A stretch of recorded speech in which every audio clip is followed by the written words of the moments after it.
I'm Sean. This is a McLaren 570S, and it's got a bit of a problem that I've come all the way to Colombia in South America to solve. The brake lights won't shut off. No matter what you do, they won't shut off. And the reason for this is because of a part failure. And that part is this. This is the ABS module. And it controls the ABS like you would think it would, but it also controls the brake lights. And when the electronics in this malfunction, it tells the brake lights to stay on all the time. That presents a problem because it won't let you go very fast, very far. So you can move it around. Car is drivable, but it won't let you go very fast because it says, hey, your brakes are on. It's trying to spare it. Doesn't like that. So this is our resolution, and I'm going to show you how to replace this thing. Now, I know everyone is going to ask how many miles are on the car, and how old is the car, and what year, and the blah, blah, blah, blah. None of that matters. This is a very, very, very rare occurrence. I replaced one of these before in a 570. I've heard of 2 other 570s that this also happened in. I'm not going to say it's a 570 problem or any other model in particular. I'm only aware of 4, but that is what we were doing in this car. This one's going to be a little bit different. Not going to have time lapse or any of that stuff because I'm in an unfamiliar shop with unfamiliar tools and I don't know where stuff is. So I'm going to simplify this as best I can. Now, they've already done a bunch of stuff ahead of me to this point, so we don't have the frunk in here. But to remove the frunk, we've got some 8mm bolts that go in right here, one on each side, some that go in over here, and they're little plastic covers that go on those. You just pop those off. Then there is this middle section, and this middle section is all plastic screws, a large flathead or something similar like that. You just twist every single one of those little things till they pop out. Then you can remove the entire contraption. You'll kind of see what it is. That's the only way you can get it out, is if you pull the whole thing, either pull those things out, or once you get them all loose, you can take the entire piece, push it this way, and the entire thing will come out. That absolutely has to come out because it tucks in under right here. Otherwise, it won't come out. So once you get all that stuff out, you can pick it up, pull the whole thing right out, which they've already done. You will have this that you have to deal with. It has to come through the hole. You might need a second hand to do that.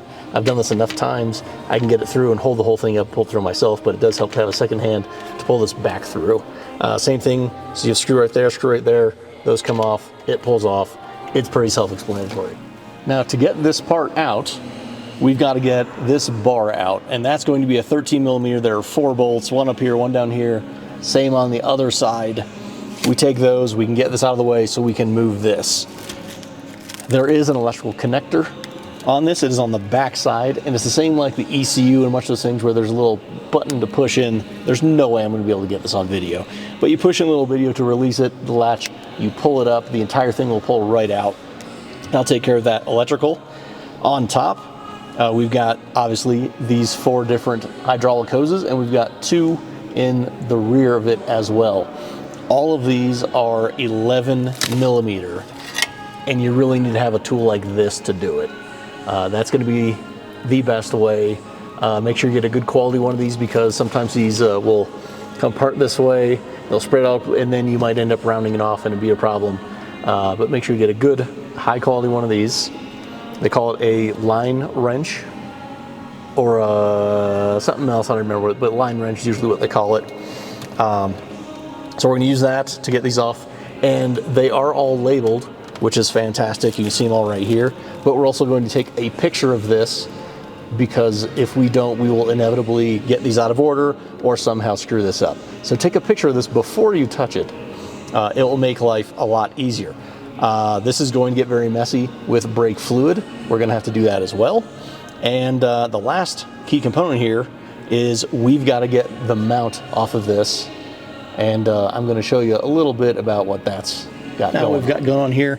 I started from left to right. You can go right to left on the top ones. It doesn't really matter. On the rear back here, however, you want to do these first, then take this one off, and then take that one off. And the reason being, these will be in the way. So when these do get in the way, you can just kind of move them around and get that one loose. This line is secured right here. Don't bend this line. You can take it off the mount here, and it'll go floppy floppy, and you're good there. Now, for getting this loose, this is at least a 2017. I haven't looked to see what year it is. But this one, I haven't done it just yet, but it looks like there's going to be one bolt. It is a 13 millimeter. Take that out and this should come out. I did this on, I believe it was a 2016. This bracket was a little bit different. I think there were 2 bolts in it. It kind of sucked to do.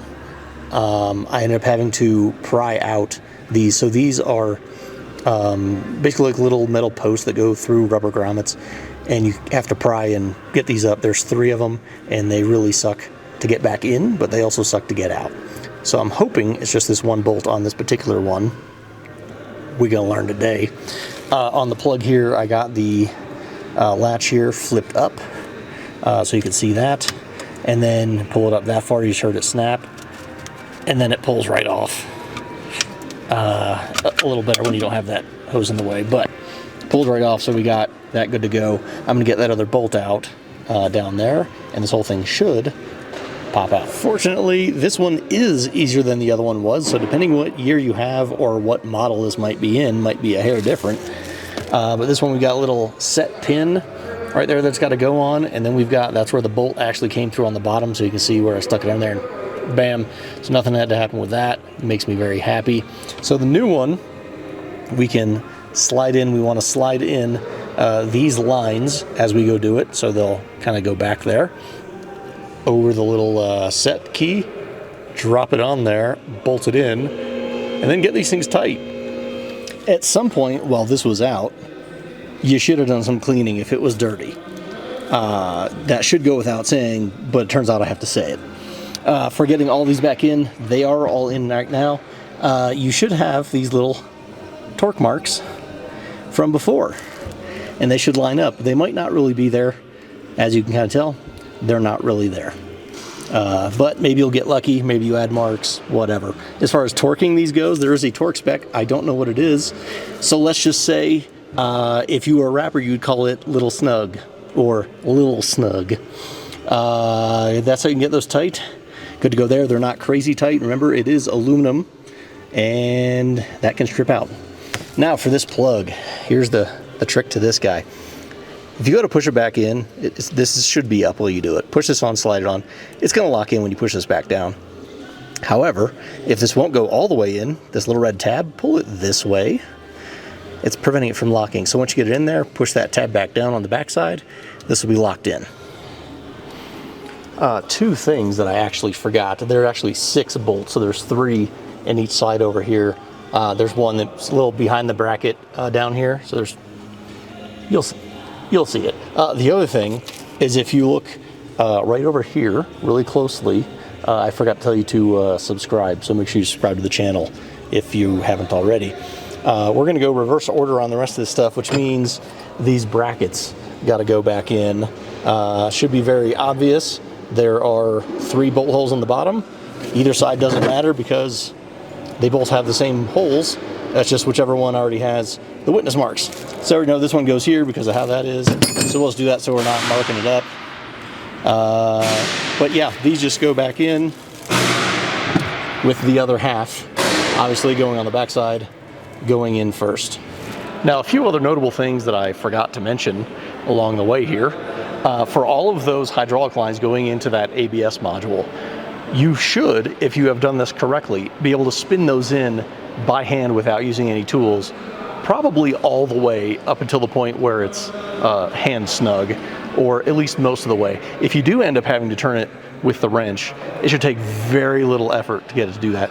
If you have not done that, you're probably cross-threading it, or something is not sitting quite right, it's at a little bit of an angle, something isn't right. So pull it back out, get it aligned straight, and then spin it in by hand. For all the bolts that are on the sway bar there, don't go tightening everything after you put one in. Put them all in by hand, make sure they all line up, then go back and tighten them. Normally I'd have a torque spec for that. I don't have that right off. I know, not like me. But you basically get it to the German spec, which is Gutentight. Now I know what you're thinking. You gotta bleed the brakes, right? You do. There's also a little caveat with this here. At this point, you probably thought, hey, I can do that job. You're wrong. You have to plug in the computer, which I will do here in a little bit. you have to VIN program that module to the car, otherwise it won't work. So you have to be able to VIN program that module, which I can. Just saying, you gotta have the stuff to do that. So you probably can't. That's where I come in, or dealer, or whoever has whatever that tool to do that. So I will do that here in a minute, and then once we get to that point, we actually do have to bleed the brakes, but we're gonna do it using the computer. It is actually going to activate the ABS pump and force fluid through it. Just hitting the brakes, not gonna be sufficient. We're gonna pump it through using the computer, and we'll get a little bit into the whole bleeding process. I'm only gonna show you on one because that's all that really matters. It was at this point in editing that I realized I had an audio problem that I didn't know while I was recording. So here's more or less what I'm explaining. If you look at the bottom of the screen, there is a pump. That pump is full of brake fluid. It is pumping up to the brake fluid reservoir. And when you put pressure behind that, it is going to constantly feed brake fluid as I'm draining it out back into the reservoir. That means we don't have to have somebody constantly keeping an eye on it. I don't have to constantly keep going back and adding little by little. At each wheel, you've got two calipers, and both calipers have bleeding nipples. They are an 11 millimeter, and you do actually have to open both of them up to get air out of the entire system. So we put an 11 millimeter wrench on that. We've got something to collect the fluid in, and our hose is supposed to go right over the nipple, and it stays right there. So that's very easy to do on that. But we do have to do one of them. We do have to go over to the computer, where the computer gives you instructions on how to open it and close it, and when you're supposed to, and on both sides. And it is worth noting, in this video, it is showing starting from the front right, which is not correct if you were doing it without the computer, but the computer goes in a different order than you would normally do it if you were just using the regular bleeding method. So this is a little bit different from that aspect, but you do have to bleed from both calipers. Watch, make sure you get all of the bubbles out, and then once that is clear through, no bubbles, you're good to go. After all that's done, you can call it good, and I'm over here thinking that I'm doing like some Japanimation voiceover thing to myself, which is really weird. But I know I'm telling you to subscribe to the channel if you haven't already, and you enjoy what I'm doing here. If you learned anything, share the video with people, and make sure you check out all the other videos that are on the channel. I've got a lot more other instructional and ownership videos and that kind of thing, and I will see you in the next one with working audio.